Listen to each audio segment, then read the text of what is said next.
जिस पल औरत ने अपनी आंखों से देखा कि उसका पति उस कॉलेज गर्ल को घर लेकर आया है, उसी पल उसने रिश्ता तोड़ने का फैसला कर लिया, क्योंकि उस आदमी ने उसे पहले ही 3 बार धोखा दिया था। पहली बार एक बिजनेस पार्टी में उसे नशा दिया गया और उसने उसी कॉलेज गर्ल के साथ रात गुजारी। उस वक्त आदमी घुटनों पर बैठकर माफी मांगने लगा। उसने वादा किया कि वह लड़की को विदेश भेज देगा। औरत ने उस पर भरोसा कर लिया। दूसरी बार औरत ने अपने पति को उसी कॉलेज गर्ल के साथ हॉस्पिटल में प्रेगनेंसी चेकअप करवाते देखा। फिर से आदमी बारिश में घुटनों पर बैठ गया और कहने लगा जब वह विदेश में था तब उसका कार एक्सीडेंट हुआ था और उस लड़की ने अपनी जान दांव पर लगाकर उसकी जान बचाई। उसके बाद पता चला कि लड़की प्रेग्नेंट है। मजबूरी में आदमी उसे देश वापस ले आया। उसने औरत से वादा किया कि बच्चे के जन्म के बाद वह लड़की को भेज देगा। औरत एक बार फिर पिघल गई। तीसरी बार औरत ने देखा कि आदमी ने कॉलेज गर्ल को उसकी ही अंगूठी दे दी। आदमी ने सफाई दी कि लड़की प्रेगनेंसी डिप्रेशन से गुजर रही है और जब लड़की ने जानबूझकर अपना पैर मोड़ लिया तो आदमी तुरंत औरत को वहीं छोड़कर उसे गोद में उठाकर हॉस्पिटल ले गया।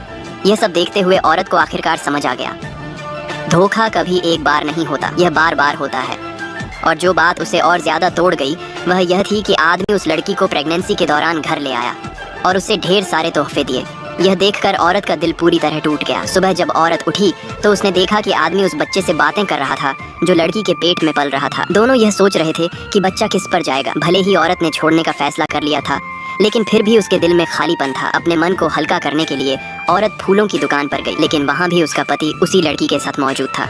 जैसे ही औरत ने एक गुलदस्ता उठाने के लिए हाथ बढ़ाया, लड़की ने भी उसी पर हाथ बढ़ाया। वहाँ सिर्फ एक ही गुलदस्ता था। औरत ने कहा कि अब उसे नहीं चाहिए। जैसे ही औरत वापस मुड़ी, लड़की ने फ्लावर रैक को धक्का दे दिया। रैक औरत पर गिर पड़ा और वह दर्द से चिल्ला उठी। उसी वक्त लड़की ने नाटक करते हुए पेट पकड़कर गिरने का ड्रामा किया और दर्द से चिल्लाने लगी। आदमी तुरंत दौड़ा आया। थोड़ी देर हिचकिचाया, लेकिन फिर भी लड़की को उठाकर बोला पहले उसे हॉस्पिटल ले जाएगा और फिर औरत को लेने वापस आएगा। औरत उसे जल्दी में जाते देख रही थी और फिर बेहोश हो गई। जब वह होश में आई तो खुद को हॉस्पिटल के बेड पर पाया। आदमी ने उससे थोड़े सवाल किए और फिर एक रिक्वेस्ट रखी। कॉलेज गर्ल भी घायल थी, उसे ब्लड क्लॉटिंग की बीमारी थी और उसका खून लगातार बह रहा था। हॉस्पिटल में ब्लड कम था और औरत का ब्लड ग्रुप लड़की से मैच कर रहा था। आदमी ने औरत से ब्लड देने की गुजारिश की। औरत ने बिना सोचे मना कर दिया। उसने पहले ही बहुत सहा था और अब इतनी बेहूदगी से उससे ऐसी मांग करना उसे और चुभ गया। क्या औरत आखिरी बार उसके लिए बलिदान करेगी या अब सब खत्म हो जाएगा? अगर आपको लगता है कि धोखा बार बार होता है तो इस लाइन को कमेंट में लिखो और पार्ट 2 की असली कहानी जानने के लिए चैनल को सब्सक्राइब करना मत भूलना।